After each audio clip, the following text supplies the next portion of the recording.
Oh yeah. God say, give more power to the people. Local Matters family, today we have a treat in the form of Reverend Barbara Brehon. She is all the way from Virginia, and you all know that in today's digital world, we get a chance to meet people from all over the country. And we got a chance to connect via LinkedIn. That is one of those professional platforms where we get a chance to interact with people that we have things in common with. So we have found each other. How are you doing today, Reverend Breon? I am doing great, and I'm glad that we have found each other. Awesome, awesome. And hopefully by the time we finishes this episode, everybody will be happy that we found each other. You have done some really fascinating things, I think, in terms of your ministry, being an author, being a podcaster. There's a lot there, but we want to start from the beginning for you to talk to us a little bit about your upbringing, your professional career. And how it is that you got where you are today. So please let our Local Matters family know a little bit more about who you are. Well, God bless you, ma'am, for this opportunity, first of all. And I just greet everybody with the joy of Jesus in my heart. And I say that because from a child, I knew who God was, always taught and all that. And I've always wanted to be where God was, even though I didn't really understand what that meant. But I was born and raised in Norfolk, Virginia. My parents are Richard and Geraldine Fields, 5 kids, and I'm the fifth of five. So I'm the baby of the crew. And I wear that with pride because there's a tremendous story that goes with my birth story, but that's for another time. Grew up in the area and educated in Norfolk, educated in regard to schools as well as college, because I went to both Old Dominion and Norfolk State universities. Got a degree in special education, then got a degree in reading education. And I said that because that's my background, my professional background. I'm a retired reading teacher. And so as a retired reading teacher, you can see that I always liked words. I liked writing. I liked reading. And from a child, so I'll volley back between being a child and being an adult right now, I always wanted to write a book, but I didn't know what to write about. And after becoming a minister, and doing some things even before becoming a minister with my church, with the associations locally, nationally, as well as statewide. I did a lot of workshops and things, and I would always give handouts that were really, really thick. And the people in the workshops would tell me, why don't you write a book? And eventually I began to understand that's what you're supposed to write about. You're supposed to write about godly things and how to, because a lot of people want to know how to do this and that. They go to church, they listen, but they don't always hear how to do what it is the preacher is talking about. Okay, I buy what you're saying, but I don't know how to do that. So they get home, they got the message, but how do you do that? So my books are like handbooks, and they're like workbooks, but not really workbooks. And they help people with intimacy with God, growing relationship with God, because you can't grow better relationships with your community, with your family members or any other person if you're not innately connected to your creator and you have a good self-love. So I deal with all kinds of relationship matters. And I think I covered the different pieces that you were talking about from the early days up to now. But if I missed something, ask me, I'll go for it. Yeah, you did miss something. As you Tell talked me. about being an educator, I Okay. heard that you were now a retired educator. When is it that you made or received the calling, is the way I want to put that, into ministry? Well, I received a calling as a child, but I didn't know what it was. Because, see, I was Baptist. And in Baptist tradition, at that time, I didn't see women doing anything. And so I thought that the conversations that I was having with God as a little girl was for me to be a nun, because that's the only thing I ever saw that women did. So I had decided in my head, when I grow up, I'm going to be a nun. And so that's earlier. But then as I matriculated through schools and as I learned more in my community, I understood that God had a call on my life, and what that meant was I had to do a certain thing in the traditions of the church. And so I followed those traditions. So I would say in my early 30s, I went forth with that. And in my 40s, I decided to actually say something. I went forward in 30s, busy as a bee, getting everything done and here, there, and everywhere, working full time and all that. And I went into this whole thing with training, pastor training and Christian education training, because I was the trainer for other people about discipleship. And I decided and went forward when it just smacked me in my face one Sunday in particular. When it smacked me, the reality, I was in congregation on Sunday, and to my left and right in the pulpit were two women. To my left and right in the congregation were two more women. And then right in front of the section that I was in is a pretty sizable congregation in terms of square footage. And therefore, there were like 3 or 4 aisles in that particular church. So people were sitting everywhere. And for whatever reason, the visitors were called, and I made note that that's a female preacher. That's a female preacher. That's female. And I counted 5 of them that Sunday. Mhm. And Mhm. then God asked me, so why won't you tell them that you're going to start doing this for me? And I went home that very evening and told my mom and dad. Well, I wasn't living with them, but I went over to their house and told my mom and dad first. And my dad just kind of put this in his head like this and looked like, oh, what? And my mom just looked at me. I explained what had happened. And the pastor had said he wanted me to go forward the next Sunday and tell everybody. We had 2 services. We had 8 o'clock and 11 o'clock.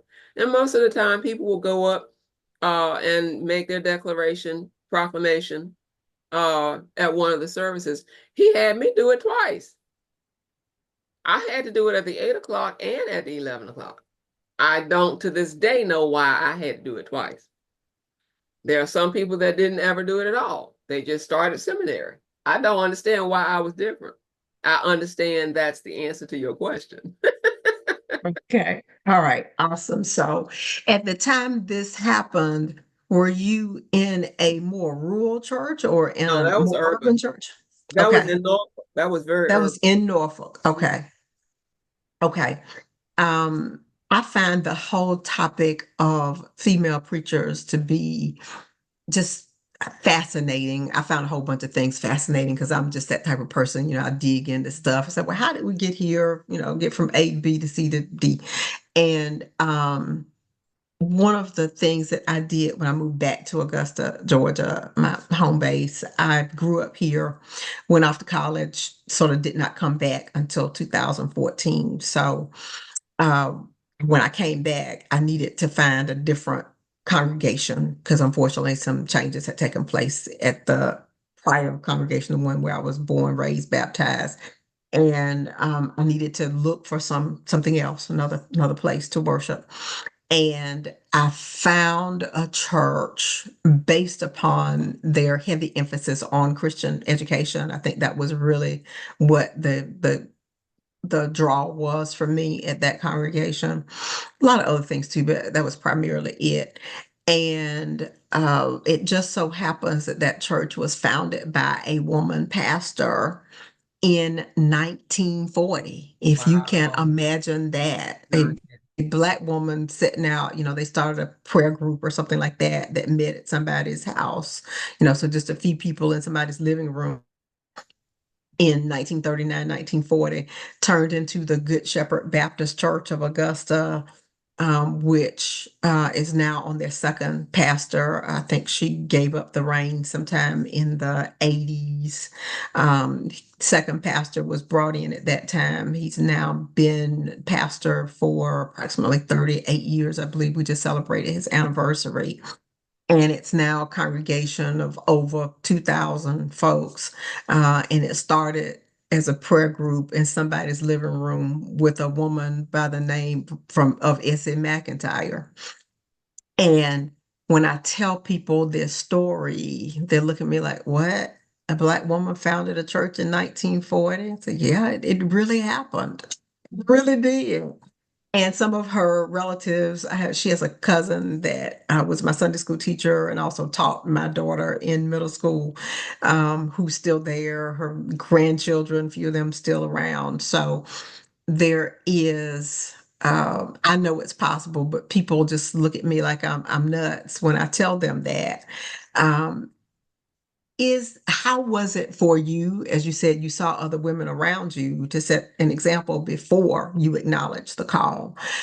But how has that been? Is it still, do people still look at you like you have three heads? I mean, how does that go when you tell them that you're a Baptist minister? It still happens. And I am focused on the mission rather than the mindfulness of the individuals that I encounter. In terms of the history of my being female and a preacher, the issue began with me because my resistance to accepting was my own denial that women could do it because I didn't see it. I'm a loyalist and all that, right? So if this is the way it's supposed to be, I'm okay with it. I'll just fit in and go along. And once I got over that idea with those 5 women right there that were ministers, preachers, then it was like, okay, so I can do this because God said so. Now that I've addressed that for myself, how dare I kind of like hold it against somebody else because they don't accept me, because I understand where they're coming from. Okay, now with my understanding it, I still have to battle with that intrinsically because I refuse to battle with it externally. I choose to live and to do the ministry, live the life of a minister, do the work of a minister, not fight the battles that go with other people's opinions and thoughts. I've been in places where I went to a major event at a national association, a national event, and there was a session for ministers' wives, a session for the pastors, clergy, and all those things, right? And here I go up to go to my class, and the usher at the door was saying, "Oh, the ministers' wives are over there." And I just smiled at her and said, "Thank you so much, but I think I'll go in here." And she looked at me like I was crazy. But what I do was not deal with the external. I did not offer her an explanation. I simply sashayed with my chin up into the place where I knew I belonged because God had offered me a seat at the table. And if God gives me a seat at his table, you can't take the chair away. So that's an example of it, but it started with me accepting it. And then my dad, I knew he wasn't too partial to women in ministry either, because there was a woman in ministry at his church and the one that I was in, 2 different churches in the same city. Nevertheless, he didn't even want to go to church when he knew ahead of time that she was going to be preaching. And so that's how close it was to me. But the day that I gave my announcement, my proclamation, Daddy was sitting right in the center of the church, only about 3 or 4 pews from the pulpit, with his chest spoke out. When I did my initial sermon, same thing. Daddy was right there. Every time he could be present, he was. And so I saw the transformation and the understanding. And so it's like, if I just do it, that's the way I carry it. If I do what God tells me to do, I don't have to ever make an excuse. I don't have to make an apology. I don't have to explain myself to anyone. Just show up and be present and do what it is that God said do. I am a minister of the gospel of Jesus Christ who happens to be female rather than thinking I'm a woman preacher. Here's a firm conviction in Oh, yeah. everything that you have said. But at the same time, I could hop on YouTube right now on a few other channels. There are a whole bunch of these really, I'll call them conservative uh, YouTubers. Some of them ministers, some of them may not even claim to be ministers, but they will tell you straight out that it is wrong for a woman to be in the pulpit. I Yeah. agree that those persons exist. I know examples of folks who don't participate in certain churches because there's a woman pastor. I know of people who will tell others in her congregation, well, I'm not going to come there because it's not right for a woman to be pastor. But yet that person will be in leadership roles over men in other situations. So the same excuse that you're using for why it can't be, you do it, you yourself do it in other places. And so again, I address what I'm supposed to be doing and give attention to the mission and understand the obstacles, understand the varying mindsets. And there are always going to be people that oppose. Jesus had opposers, Jesus had followers, and he still spread the word. And so I do whatever it is that I do the way that I believe God is leading me to do it based on my following and doing things the Jesus way. The detractors were there, the opponents were there. He addressed them with one-liners, with short phrases, but he did not give them a whole lot of conversation unless he was teaching and expounding upon the scriptures. There a particular Bible verse that tells you that it's okay for a woman to be in the pulpit?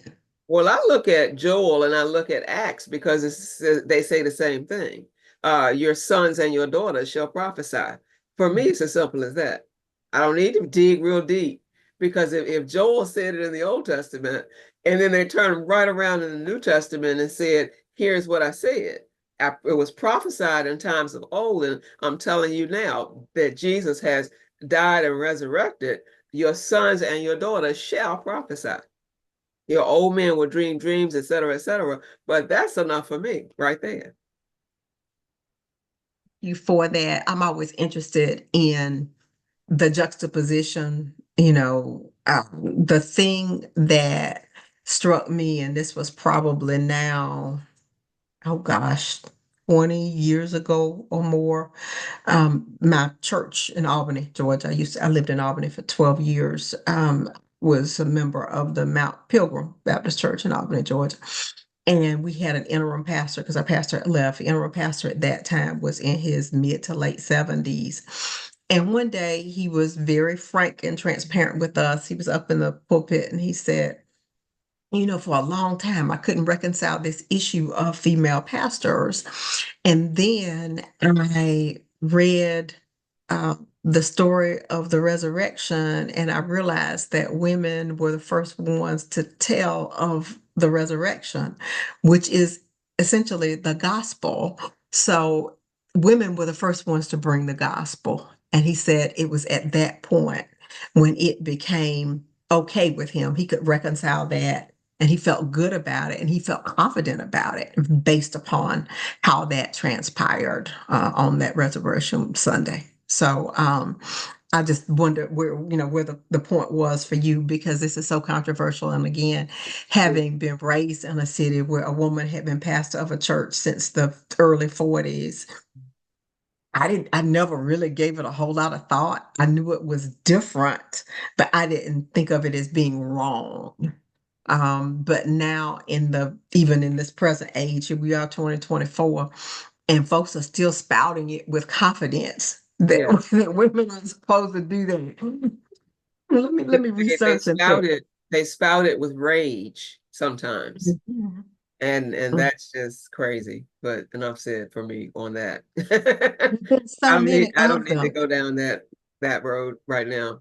So many of them. All Yeah. right. So you decide you accept the call. You are convicted to accept the call. Tell me about some of the things. Are you currently pastoring a church? What are you doing now? Currently, I am the associate pastor of Beulah Baptist Church in Tappahannock, Virginia. It is a very small rural church. I am most recently the past moderator of the Southside Rappahannock Baptist Association, which is a conglomeration of churches in our denomination, and serves about 35 churches in 33 different counties. Um, and so in that leadership role, the moderator is like the president of a council of churches, and people get together and do activities and those kinds of things. I serve as the visionary servant leader for Favor by the Father Ministries, which is the ministry umbrella that I hold. And you can see the logo right above me. Um, and I hold that umbrella so that I have complete autonomy with my bold and confident self to do what God has told me to do without having to ask a board, without having to ask a council, without having to get permission from anybody but God to do what he tells me to do. I under that umbrella, I pull other ministry partners in because you don't do any work by yourself. We do community events. The books that I write, I sell those under the Favor by the Father Ministries umbrella. We're getting ready to have a fall spiritual retreat. I do a podcast called Unboxed on Purpose. There are a lot of things that I do that come under that. I have been doing a community fellowship called Bingo with Reverend BB once a month, just getting together at a local restaurant where he had given us permission. The owner gave us permission to use a particular area to get folks out that don't normally come out of the house to do anything. Again, a rural community. Lord, what can I do to draw people out and serve them and give them fellowship opportunities, let them know it's okay to just relax, be a Christian in a safe environment. I do all kinds of things, whatever it takes to push out the word of God. I have connected virtually with so many people and came up with this idea. And I thank you for being one of them that said yes to do this podcast swapping, where, we invite each other on each other's podcast. And I learned so much about how to do this ministry that God gave me to do, because Favor by the Father is an outside of the box, outside of the walls of the church. It's a church without walls. And so I am a structured, Baptist associate pastor, who does the Mhm. traditional thing that churches do, you know. Um, that's part of who it is that I am, but it's so much more than that. I don't know if there are pieces of it in my going on and on that I left out. So feel free to draw me back to Okay. what I missed. Sure, sure. First thing I want to ask, favored by the Father, in the background you have, there's a theme of purple across everything. I, What's the deal? What's the deal with the color purple? with the color purple, for me, it's royalty. There's a piece in the New Testament about Lydia, and she was a dealer, a merchant, a businesswoman who sold purple fabric, purple for the garments that were used for the royalty, the robes, and all of that. And so that caught my attention in Bible study as I was going through personal Bible study one time, that the richness of the purple in particular, and how she was good at what she did in terms of selling the fabric that she wove of this purple yarn that was expensive. but it wasn't the expense of it. It was the idea that it was royal, because my favorite color had been pink. And when I said, okay, I am a royal priesthood, I'm part of the holy nation. And so I started liking the idea of purple even more, even though it was contrasting with my pink. And so that pink, lavender, purple thing, I've been carrying that theme for years now, and it's one of the prominent colors in the ministry. And so the favorite color and even the flowers that I grew in my yard are various shades of purple and fuchsia and all those kinds of things. But see, the pink is still there. But the different things about the purple. But I understand it to be a royalty. And they did wrap a robe of kingship around Jesus, and it was purple. Mhm. Thanks for that detail, because I don't think I knew that. Okay, At the so at the crucifixion, mhm. that robe that they put on him, Was that purple. I that don't think I knew that detail. Okay. mhm. So thanks for that. You're operating this ministry in your rural community, but it also has a global bent, because once you go on YouTube, you can be everywhere all at the same time. That's it. So, as you look at both your more traditional ministry as an associate pastor and also your Unboxed ministry, where you get a chance to do what God leads you to do unfettered, tell me where your biggest support comes from and where your biggest detractors come from. My biggest support and my biggest, you said subtractors, detractors, Detractors. detractors. Some of the biggest support come from men, come from young adults who are seeking more for their faith. They want to be close to God. They want to be nurtured. They want to be fed. They want to be loved. They want to be heard. And they get that when they're with me. They go with their local church of origin because of tradition and family and relationships, and don't want to make mama mad, and or and when I'm ready to go back to church, but okay. And I might get an email, a text, a hit on whatever social media behind the scenes, and they want to know about God. They want to know about their religion. They want to grow their faith. And so those kind of people are the kind of people that Favored by the Father Ministries attracts. And with the personality and Christian disposition that God has let me develop, He helps me to listen with a level of listening so that people know that I will hear them and see them and respect them as they are. They know that when we talk about whatever, I'm not going to repeat it to anybody because there's this confidentiality in me that I will not disrespect. And I have found in a rural community that that confidentiality is a huge issue because everybody does know everybody and that sort of thing. And they don't, there's a trust thing. And so I did initially say that a lot of the supporters were men. A lot of the flack that I have gotten and a lot of the resistance, a lot of the opposition, a lot of the challenges, a lot of the struggles, a lot of the hurdles, whatever way you want to call it, have come from other women. As you say that, I think about my career as a local government executive, and I often found that Black women in particular were either my best friends or my worst enemies. And sometimes there wasn't much middle ground on that. Um, and I probably haven't spent enough time trying to figure out why that is.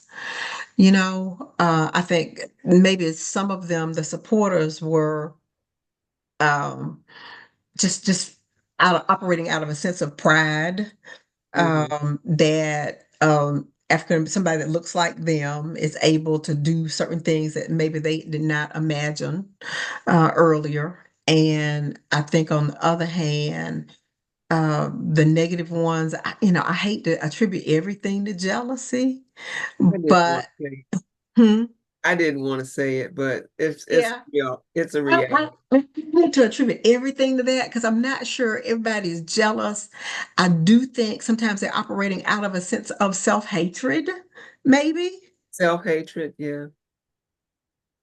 Um, it's Comparison, mhm.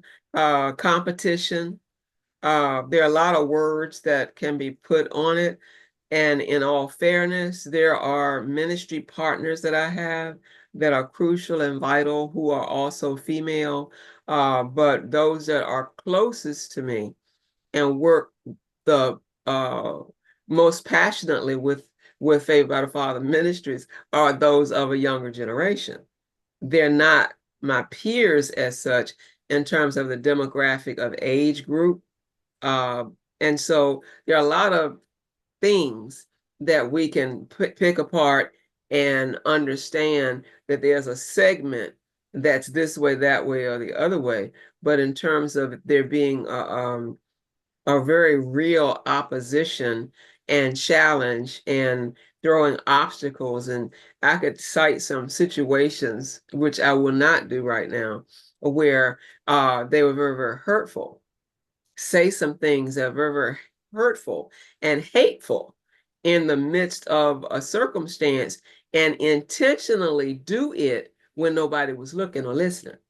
But then they get with me in front of a lot of other people and they're smiling and oh sister and oh this, and I'm like, mm-hmm, mm-hmm. So God in me, the Jesus in me, won't let me retaliate or expose, because that's up to God to do. In God's time, God will do that. But a lot of those things I've gotten from women as opposed to men. And completely agree with that from my own experience. Um, had some real similar things. I mean, there are definitely some men who uh, are unsupportive of women in leadership, Absolutely. but I have also had some excellent allies from men.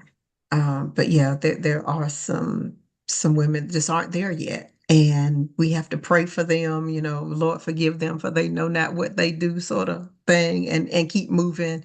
It seems like you're really adept at keeping it moving. You don't seem to Well, allow yourself to get bogged down. some of the backstory of why I have that kind of strength and boldness has to do with personal illnesses and struggles in the physical. And if I could endure some of those trials that were personal, that weren't anybody's fault, if I could handle that kind of pain and that kind of suffering, I can handle anything. And if God said he wanted me to do it, and I've had a trust in God since childhood, then I won't let anybody come against me. When I look at my family, and I know that my father was the first African American to hold a supervisor's job in his department in the Norfolk Naval Base. I look at the fact that my mother was the first to be a department head of a yard goods at Sears Roebuck and Company in Norfolk.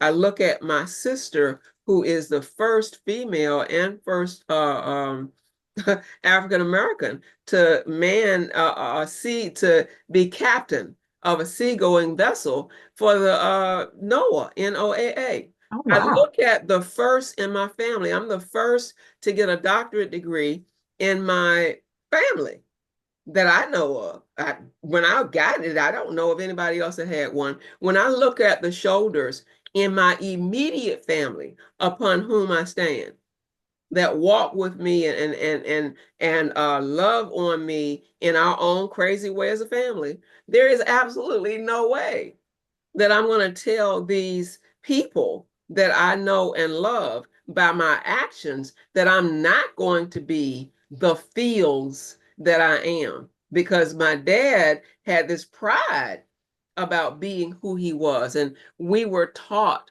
from an early age, from the very beginning. I've always known who I am. I've always known my name. I've always known my family history. I've always known my back ancestors all the way back to slavery, names and pictures of these people. And how dare I stand on their shoulders and let somebody tell me what I can't do and what I can't be. That is awesome, and I can relate to that to a degree. Some of mine is family related, but some of it is even more societal. Uh, um, I I use this example. I mentioned Reverend Nancy McIntyre, who founded the Good Shepherd Baptist Church in Augusta. So when I was growing up in my formative years, she was pastor of a church. There was another Black woman who was on city council, and she was one of the first female city council people in the southeastern United States, period, you know. And I was a little bitty something then. I was in elementary school, but I was very much aware of the fact that Carrie Mays was a council person. The first Black high school public, well, not first, I'm sorry. There was a Black high school, long old history. There was a Black high school in Augusta years ago that they closed down because they just decided it wasn't a good idea for Black folks to have a high school in the early 1900s. You know how that goes. But later on, Lucy Craft Laney High School was there, and it is considered the, Black high school in Augusta. And it was named after a woman who was a prominent educator, well known throughout the Southeast for having educated children. She was deceased by the time I came along, but the idea that the school was named for her, Black people in Augusta said with great pride that they graduated from Lucy Craft Laney. And the other one was Jesse Norman, who was an international opera star, sat in some of the same seats that I sat in junior high school. So I just saw those four examples of African American women who did things that were very much unboxed. And that gave me the confidence to figure, well, if they could do all that, I can do what I want to do too. That's it, that. you know so that, and it's much easier not to feel threatened when people start with that negativity like you seem to have done. I mean, you seem like all of it just rolls off. You seem like you ain't stunned about them. Too much to do for the Lord. He holds me accountable for what I don't do. So I must hold myself accountable to do. So I am going to do what he told me to do, with or without you.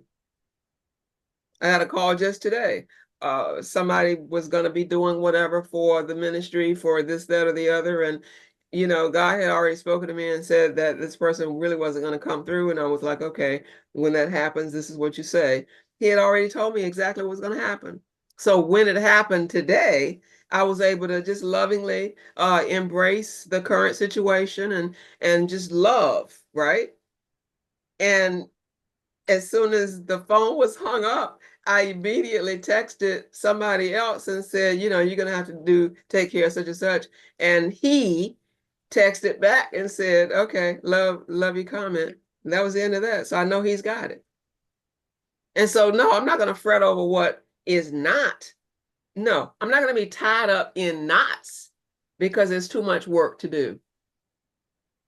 They're there. I see the knot, but I don't have to be the knot. It's not a way to go about business, go about your father's business. So, as you talk about your father's business, let's get more specific. You make reference to books, you make reference to speaking and workshops and things of that nature. Tell us a little bit more about the books that you have written under Favored by the Father Ministries, and how we get those books. If you could just give us a little summary of the, I think it's three that you have published so far. I have published more than three. However, what my heart is in and what I promote on Amazon.com, you can get them at Barnes and Noble as well, but I really push the Amazon because it's easier. A lot of people know about how to do that. Anyway,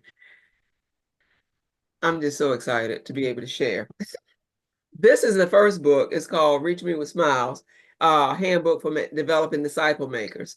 And I did that as that book that the people in the classes in National Baptist Convention and the Virginia Baptist State Convention and other associations in the Virginia area, I was doing the workshops as Christian Education Director.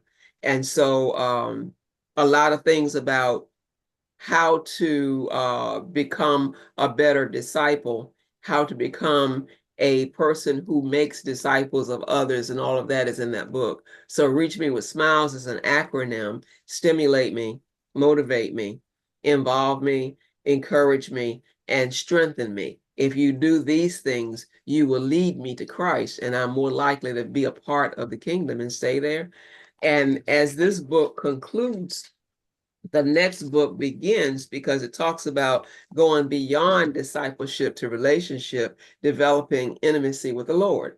And it's a how-to manual type book that talks about going from you know God for yourself, you know Christ for yourself, but because you do know him intimately, you have a need, a desire to share that with other people. And this talks about how to do exactly that while you are at the same time developing a closer relationship yourself.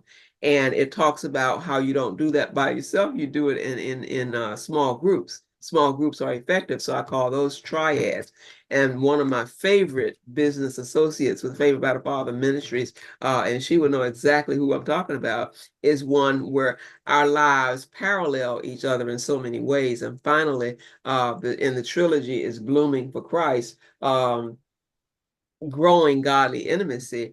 And that's the nature of the background where the flowers are from my flower garden. And I understood one day when I saw all the stages of growth in that one plant, and you'll see that one on this side behind me, and from the bud, even the seed spewing out of the mature flower, all the stages of growth can be compared to the stages of growth of a Christian. And that's what that's all about. And it's interesting to me that this must be, that idea of this trilogy must be a thing, because I was asked by the dean of the School of Religion of Virginia University of Lynchburg to be a cohort leader using my books for escorting a team of students earning a Doctor of Ministry degree under me, where I'm the professor now, teaching from my own books. And so again, you can get those on my website, favoredbythefather.com. You can get those on under resources on my ministry app. I didn't tell you I have a digital app as well. No, you didn't. You can download the digital app on any Apple, iOS or Android phone. Just go on your Play Store and Favored by the Father Ministries, the icon will pop up, and there's resources for you, and that's what it'll go to. The website, the app, the Amazon, you can use any of those to get those books and reach out to me, and I'd be more than happy to sign the autographed copies when you ask me to come and preach and teach in the Okay. area where you are. Okay. And as you speak of preaching and teaching, women's conferences, workshops, tell me, what are your favorite topics to address when you're asked to do those types of things? My favorite is growth in general and intimacy with God in particular, because you can't grow if you're not getting closer to God. And so I like to talk about growing because there are various stages of that. I like to talk about discipleship because to me, I can put the different names on it, but for me, it's all the same thing. If a person gives me a topic, I will still use that which they give me and have 100% integrity to the assignment that God has given, because they won't ask me to do something that God has not already equipped me to do. But my favorites deal with growth, growing, discipleship, disciple making, developing intimacy, closeness with God, relationships, relationship building, with people, whether they're Christian, Okay. non-Christian. It really doesn't matter. It doesn't have to be a particular age group or gender or what have you. Doesn't have to be a particular denomination. Faith by the Father Ministries is ecumenical, and my approach to everything is about the Bible and keeping the integrity of the scripture. So that this is what it says, and we're doing this because of we're standing on the word of God. Faith by the Father Ministries stands on the word of God. You have a special event coming up. Can you tell us a little bit more about that? I would love to. It is called Simple Fall Spiritual Retreat. It will be November the 14th and 15th, intentionally not planned to be on a weekend so that those people who are leaders can step away from their environment for one overnight on a Thursday night and leave by that after the next afternoon and go back refreshed and refilled. We're pouring into people that are always pouring out to others. It's a retreat, and I'm not trying to make it like here's that knot. No knots. Pour into people and refresh them, refill them, renew them. No conferencing. I'll be the keynote speaker because there's not really a keynote. There's opportunity in a safe environment it's called the Williamsburg Retreat Center, and it's tucked away in a rural place near Williamsburg in Toano, Virginia. And people can register for that on Eventbrite, Faith by the Father Ministries, Fall Spiritual Retreat. And the registration fee would include the dinner, the breakfast the next morning, all retreat materials, the room, and everything will be included with that one fee of $180.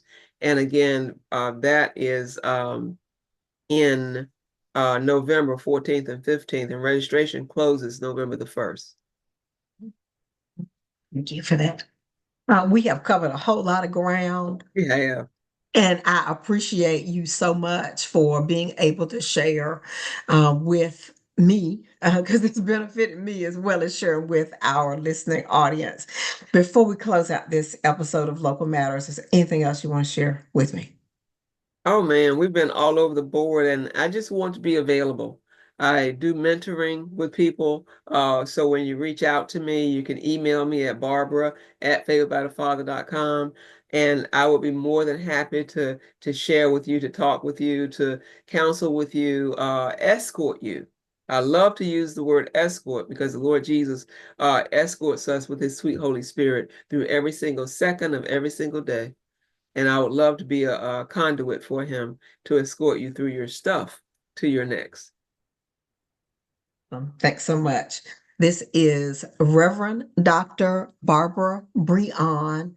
Thank you so much. And we are scheduling a swap cast, just so you know. So I will be on her YouTube podcast as well.